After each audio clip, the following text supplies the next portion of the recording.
रिदीपा अपने YouTube channel पर आप सभी का बहुत बहुत स्वागत करती हूँ। आज हम बात कर रहे हैं जिनके 12वें भाव में राहु विराजमान होते हैं उनके लिए कैसे फल करते हैं। हम अधिकतर सभी जानते हैं कि 12वां भाव जो होता है वो मोक्ष का भाव होता है। 12वां भाव विदेश यात्रा का होता है, लंबी यात्राओं का होता है, जेल बंधन का भी 12वां भाव होता है, हॉस्पिटल का भी होता है, हॉस्पिटल पर खर्चों का भी होता है, अन्य खर्चों का भी होता है, कोर्ट कचहरी का भी होता है और नींद का भी 12वां भाव ही होता है। तो यदि राहु 12वें में बैठ जाए तो कहा जाता है कि जातक की सोच बड़ी होती है, बहुत बड़ा बड़ा जातक सोचता है, पर जो क्रिया शक्ति है, क्रियात्मक शक्ति है, वो थोड़ी कमजोर हो जाती है। ये हमेशा योजनाएं बनाते रहते हैं, कुछ ना कुछ इनके दिमाग में खिचड़ी पकती रहती है। योजनाएं बहुत बनाते हैं पर उनको अमल कम करते हैं, उन पर काम कम करते हैं। योजनाएं इनके पास बहुत बड़ी बड़ी होती है, दूसरों को भी बड़ी अच्छे अच्छे आइडियाज दे देंगे, लेकिन ये खुद अमल कम करते हैं उन पे। इनके नेत्र रोग होने की संभावना बहुत बढ़ जाती है जिनके 12वें भाव में राहु होते हैं। इनको नींद थोड़ी कम ही आती है, नींद की इनको प्रॉब्लम रहती है। ये कई बार तो रातों में तारे गिन गिन कर भी पूरी रात काट देते हैं जिनके 12वें में भाव होते राहु होते हैं। अक्सर आप देखिएगा इनको। आप जब भी राहु को किसी भी भाव में देखेंगे तो सबसे पहले यह देखेंगे कि राहु किस लग्न और किस राशि में विराजमान है। यहाँ तो हम 12वें भाव की बात कर रहे हैं, लेकिन किसी भी भाव में देखें तो सबसे पहले उस लग्न की स्थिति को या उस भाव की स्थिति को हमें परख लेना चाहिए, क्योंकि राशि और लग्न इनके प्रभाव में भी ग्रह के जो फल होते हैं उनमें काफी अंतर आ जाता है। राहु 12वें में हो तो ये देखिए सबसे पहले कि वो किस लग्न और किस राशि में बैठा हुआ है। क्या वो मित्र राशि में है? यदि मित्र राशि में है तो उसके फल अच्छे भी मिलते हैं हमें। यदि ऐसा है तो वो काफी हद तक हमें अच्छे परिणाम देता है 12वें में बैठकर भी। यदि राहु के साथ 12वें भाव में एक और पाप ग्रह आ जाए, पाप ग्रह की युति हो जाए, तो हो सकता है फिर लाइफ में लड़ाई झगड़े बहुत करेगा। ऐसा व्यक्ति बहुत देखने को मिलता है और ये फिर इन चक्करों में फंसा रहता है। काल पुरुष के अनुसार जो 12वां भाव होता है कुंडली का, उसमें मीन राशि आती है और उसके हिसाब से मीन राशि के जो स्वामी हैं वो गुरु बृहस्पति देव हैं। तो कुंडली में एक बार हमें गुरु की स्थिति भी देख लेनी चाहिए कि वो कमजोर स्थिति में है या बलवान स्थिति में। यदि बलवान स्थिति में है तो फिर भी राहु के रिजल्ट जो होंगे वो पॉजिटिव ही होंगे। जिनके 12वें भाव में राहु होते हैं ऐसे लोग, मैंने बताया ना कि कल्पनाशील होते हैं, कर्मशील थोड़े से कम होते हैं, कल्पनाशील, बातों की खाते हैं, पूरी हमेशा कुछ ना कुछ सोचते रहते हैं। प्लीज ये मैं बातों की खाते हैं ऐसा मुझे हंसी आ रही है, क्योंकि ये वास्तव में दूसरों को आइडियाज बहुत देंगे। बातों बातों में बंदे को लगेगा इनके सामने कोई बैठ जाए कि हाँ भाई बहुत ही पहुंची हुई चीज है, बहुत इतनी अच्छी अच्छी बातें हमें बता रहा है, इतना अच्छा ज्ञान है इसके बाद, लेकिन खुद नहीं अमल करते। हाँ, दूसरों को इनसे लेक्चर पूरे दिन दिलवा लो, वो ये काम कर देंगे। तो ये बातों की बहुत खाते हैं। 12वां भाव एक्चुअली क्या होता है ना कि खुला भाव माना जाता है, इसकी कोई भी बाउंड्रीज नहीं होती है। एक्चुअली होता क्या है, ये बातों के इसलिए खाते हैं, 12वां भाव ना बहुत खुला भाव माना जाता है। 12वें भाव की बाउंड्रीज नहीं होती हैं बिल्कुल भी, और राहु को बांध पाना भी आसान काम नहीं है, राहु को भी बांधा नहीं जा सकता। इसलिए राहु के प्रभाव 12वें भाव में बहुत ज्यादा बढ़ जाते हैं। राहु 12वें में जो है वो आकाश तत्व में परिवर्तित हो जाते हैं, आकाश तत्व में प्रवेश कर जाते हैं। इसलिए मतलब आकाश तत्व में होने की वजह से जो व्यक्ति के सोचने की सीमा है उसको बांधा नहीं जा सकता। अगर राहु यहाँ नेगेटिव हो जाए तो व्यक्ति हमेशा डिप्रेशन वाली बातें करेगा, हमेशा ये सोचेगा मेरा तो जीवन व्यर्थ हो गया, हमेशा बोलते हुए दिखाई देगा मेरे जीवन में तो कुछ है ही नहीं, मेरा जीवन तो कुछ है ही नहीं, मतलब बहुत डिप्रेशन वाली बातें हमेशा ये आपको करते हुए दिखाई देगा। और यदि यही राहु 12वें में पॉजिटिव हो जाए, शुभ ग्रहों का इनको साथ मिल जाए, सपोर्ट मिल जाए कुछ, तो यही राहु आपको 12वें भाव में इतनी मोटिवेशन वाली बातें करते हुए दिखाई देंगे, इनके पास आइडियाज का पिटारा होगा। तो यही राहु दोनों तरह के फल कर देते हैं ग्रहों की स्थिति ठीक होने के बाद में। ये सोच क्यों है राहु की, आप ये सोच रहे होंगे कि है तो 12वें भाव में, लेकिन सोच को इतना इफेक्टिव कैसे हो रहा है। इसलिए 12वें भाव में राहु सोच इफेक्ट करते हैं, क्योंकि राहु हमेशा वक्री ग्रह होते हैं, एक भाव पहले का फल देते हैं। तो जब आपका जन्म हुआ उससे जस्ट पहले राहु आपके लग्न में होंगे, आपके मस्तिष्क पर होंगे, तो मस्तिष्क पर इनका पूरा ही कंट्रोल रहता है। इसलिए राहु के जो फल होते हैं वो 12वें मतलब लग्न के भी आते हैं, व्यक्ति के दिमाग के भी राहु यहाँ पर फल करते हैं। इनका प्रभाव मस्तिष्क पर बहुत ज्यादा अधिक रहता है, इसलिए राहु जो भी करते हैं वो एक्सट्रीम लेवल पर करते हैं।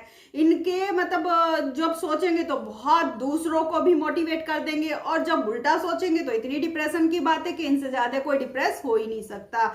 और जब मतलब निगेटिव जैसा महसूस करेंगे ना, मैंने बताया, तो दूसरा कोई इनसे संसार में दुखी आपको दिखाई नहीं देगा। कुछ इस तरह की बातें ये करते हैं। क्रिएटिविटी भी खूब होती है इनमें, खूब क्रिएटिव होते हैं ये लोग। जिनके 12वें भाव में राहु होते हैं, ये लोग खुद के ही नियम बनाते हैं, दूसरों के बने बनाए नियमों पर नहीं चलते। पुराने रीति रिवाजों को ये फॉलो नहीं करेंगे कभी भी, ना उनमें इनकी रुचि होती है। ये तो अपने नियम खुद बनाएंगे, अपने बनाए नियमों पर ये चलेंगे। जो बोलेंगे स्ट्रेट फॉरवर्ड, एकदम सामने बोल देंगे। जो व्यक्ति जैसा इन्हें महसूस होगा उसके मुंह पर वैसा ये बोल देंगे उसी समय पर। भीड़ के साथ चलना इन्हें बिल्कुल पसंद नहीं होता, और कई बार ना लोग इन्हें अपने ग्रुप में शामिल करते भी नहीं है, क्योंकि या तो बहुत ज्यादा डिप्रेसिव बातें करेंगे या बहुत ज्यादा पॉजिटिव बातें करेंगे, ज्ञान ही देंगे दूसरों को। तो अक्सर लोग इन्हें अपने ग्रुप में शामिल भी नहीं करते हैं। तो इसलिए क्या होता है कि मतलब ये थोड़े से एकांत प्रिय हो जाते हैं। ये मतलब पहले तो ये ऐसे होते हैं कि भाई अपने नियमों पर चलते हैं, रूल फॉलो नहीं करते हैं, इसलिए भी लोग इनसे थोड़ा सा कटना स्टार्ट हो जाते हैं। और दूसरी बात है, ये थोड़ी से कभी बहुत ज्यादा ज्ञानपूर्ण और कभी बहुत ज्यादा डिप्रेसिव, तो लोग इनसे इसलिए थोड़े से बचने लगते हैं। जिनके 12वें में राहु होते हैं ऐसे लोग ना कई बार वीरान सुनसान अंधेरी जगहों पर जाने से भी डर नहीं लगता, ना इन्हें हॉरर मूवीज कुछ भी इन्हें कोई फर्क नहीं पड़ता, ये आराम से देखेंगे उन चीजों को। जिनके 12वें में राहु होते हैं ऐसे लोग दूसरों को उनके मुंह पर ही उनकी कमियां बता देते हैं। बहुत ज्यादा इनका नेगेटिव पॉइंट होता है ये, मतलब कभी भी नहीं सोचेंगे। लेकिन अगर कोई इनकी कमियां इनके मुंह पे बताने लगे तो इन्हें बहुत बुरा लग जाता है, तो वो फिर स्ट्रेट फॉरवर्ड ही मुंह पे बोलना स्टार्ट हो जाते हैं। तो इनसे पार पाना थोड़ा सा मुश्किल होता है। जिनके राहु 12वें में होते हैं ये ख्याली पुलाव खूब पकाते हैं, असल चीजों पर अमल कम करते हैं, ख्याल इनके ऊंचे होते हैं। कई बार कुंडली में अन्य ग्रहों की अच्छी जो पोजीशन होने पर लोग कुछ अच्छा भी करते हैं, ऐसी बात नहीं है। और राहु मतलब अन्य ग्रह भी तो बैठे हैं ना 8 कुंडली में, वो भी तो फल कर रहे हैं। तो इससे करियर का तो कोई मतलब आइडिया यहाँ पर देना खराब है कि राहु करियर को ऐसा कर देंगे, राहु ऐसा कर देंगे, नहीं। अन्य 8 ग्रह भी तो अपनी स्थिति बता रहे हैं ना कुंडली में, तो अकेले राहु से ये फल नहीं किए जा सकते, उसका जीवन व्यर्थ हो गया, ये हो गया, ऐसा नहीं है। जल्दी से जल्दी वैसे ये लोग ना अमीर होना चाहते हैं, इनको ना अमीर होने के सपने बड़े देखते हैं ये, मतलब करना कुछ ना पड़े और अमीर हो जाए, हम काम इतना सा करें और प्रॉफिट हमें इतना सारा हो जाए, ऐसे करते हैं। ऐसे व्यक्ति कर्ज करने से भी नहीं डरते हैं, बिल्कुल कर्ज कर लेंगे ये, बिल्कुल भी इन्हें डर नहीं लगता। और कर्ज बड़ी जल्दी ले लेते हैं, थोड़ी देर भी नहीं लगाते कि थोड़ा दिन इंतजार कर लेते हैं, इस चीज के बिना रुक जाते हैं, थोड़े दिन बाद अच्छा अरेंज हो जाएगा ना, कुछ नहीं, एकदम ले लेंगे, अरेंज कर लेंगे ना, मिल भी जाएगा। और फिर ये लौटाने के चक्कर में इनकी शत्रुता हो जाएगी, लोगों से लड़ाई झगड़े हो जाएंगे इनके, ये स्थिति होती है। इस चक्कर में वो लड़ाई झगड़े इतने हो जाएंगे, बर्दाश्त इन्हें किसी की होगी नहीं कि वो लड़ाई झगड़े कोर्ट कचहरी तक पहुंच जाएंगे। तो ये इतनी छोटी सी बात का इतना बड़ा इशू बन जाता है। तो ये कारण होते हैं इनके, इसीलिए जेल बंधन हो जाते हैं। जिनके राहु 12वें में होते हैं, जरूरी नहीं है कि जेल बंधन हो, जेल बंधन होने के तो और भी बहुत सारी चीजें होती है, लेकिन ये जरूरी नहीं है कि हो जाए। लेकिन हाँ, कोर्ट कचहरी तक ये राहु पहुंचा देते हैं। 12वें का राहु बहुत से अच्छे कामों को करने के लिए भी प्रेरित करता है, ऐसा नहीं है हमेशा तुम्हें नेगेटिव ही करवा रहा है, तो बहुत से अच्छे कामों को करने के लिए भी प्रेरित करता है राहु। ऐसे व्यक्ति को मीडिया सेक्टर में, इंपोर्ट एक्सपोर्ट में, नेटवर्किंग में, मतलब सोशल नेटवर्किंग साइट से जुड़े हुए कार्य करने चाहिए। राहु बहुत ज्यादा सफलता यहाँ पर इनको दिला देते हैं। ऐसे लोग ना मैनिपुलेट बहुत अच्छे से करते हैं लोगों को, अपनी बातों में घुमा लेते हैं, अपनी बातों में फंसा लेते हैं, बातें बहुत अच्छी अच्छी करते हैं। जिनके बारे में राहु होते हैं लोगों को अपनी बातों से प्रभावित कर लेते हैं। ऐसे लोग अपनी संगति पर मतलब ध्यान नहीं देते हैं, कई बार ये गलत संगति में पड़ जाते हैं, अपनी संगति पर ध्यान ही नहीं देते हैं। यदि गलत संगति में यहाँ पर राहु ने इनको मतलब राहु तो हर तरह से मैंने बताया ना जीवन में हर चीज सर्व करता है, यदि ये गलत संगति में पड़े तो बहुत से डाउनफॉल्स अपने जीवन में फिर देखने पड़ते हैं, क्योंकि ये निकल नहीं पाते हैं जल्दी से चीजों से।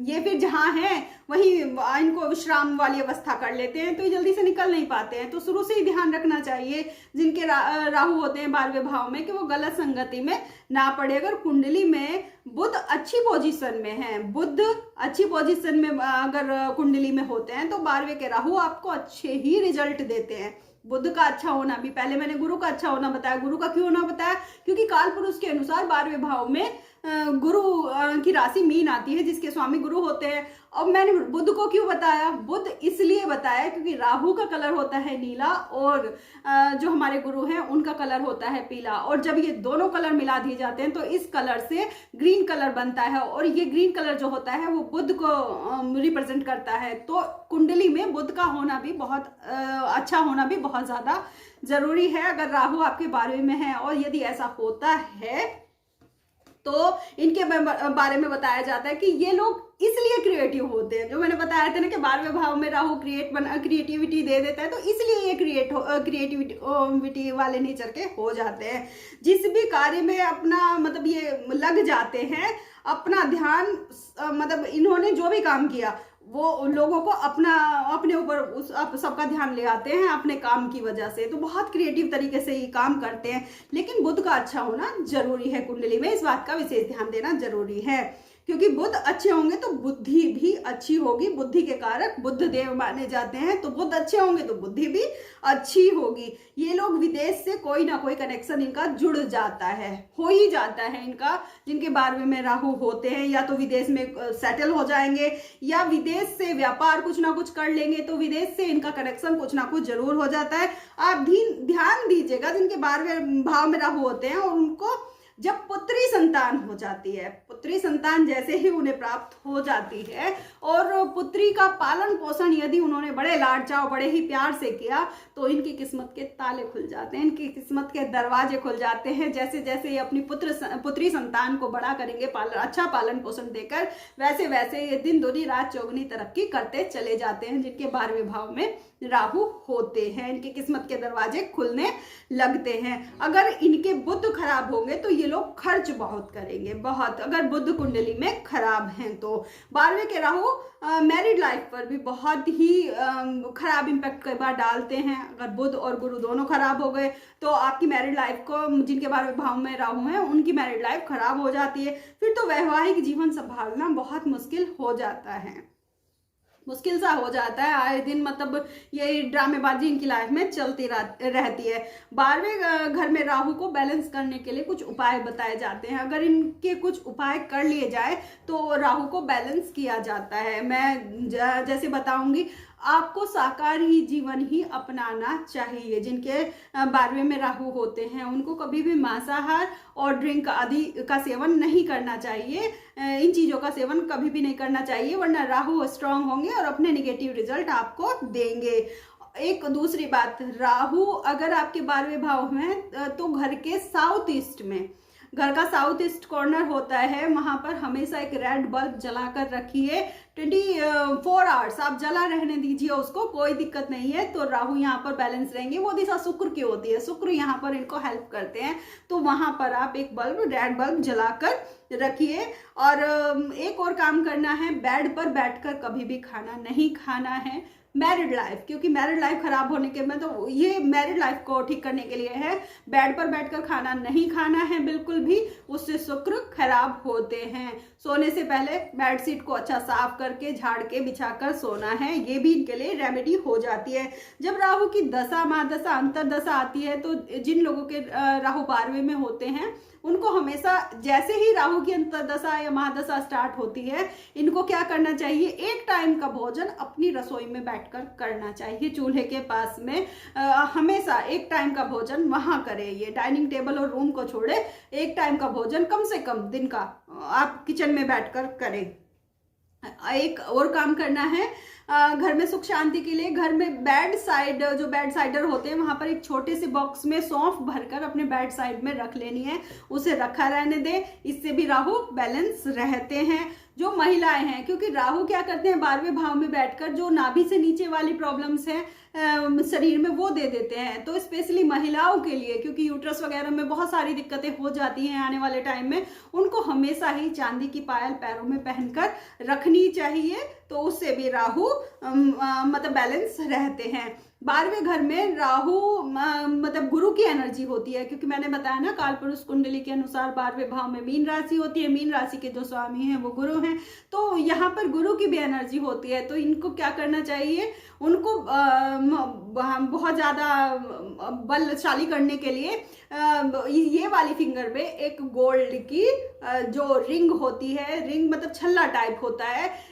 उसको, ये छल्ला बिना जॉइंट वाला होता है, उसको पहनकर रखना चाहिए। और पहननी भी इसमें कि जब आपका जो पूर्णिमा के आसपास में कोई पड़ रहा हो आपका बृहस्पतिवार, उस टाइम में आप इसको शुद्ध करके पहने और इसे पहनकर रखें। इससे आपके गुरु मजबूत होते हैं और आपको राहु के अच्छे रिजल्ट मिलने लगते हैं। तो गुरु को ठीक करना बहुत जरूरी होता है यहाँ 12वें भाव के राहु को बैलेंस करने के लिए। यदि आपको मेरा वीडियो अच्छा लगा हो तो प्लीज इसे लाइक कर दीजिएगा, चैनल को सब्सक्राइब कर दीजिएगा, क्योंकि मेरा चैनल अभी नया है, ग्रो कर रहा है। तो इस चैनल को आप प्लीज सब्सक्राइब कर दीजिएगा। और वीडियो देखने के लिए बहुत बहुत धन्यवाद।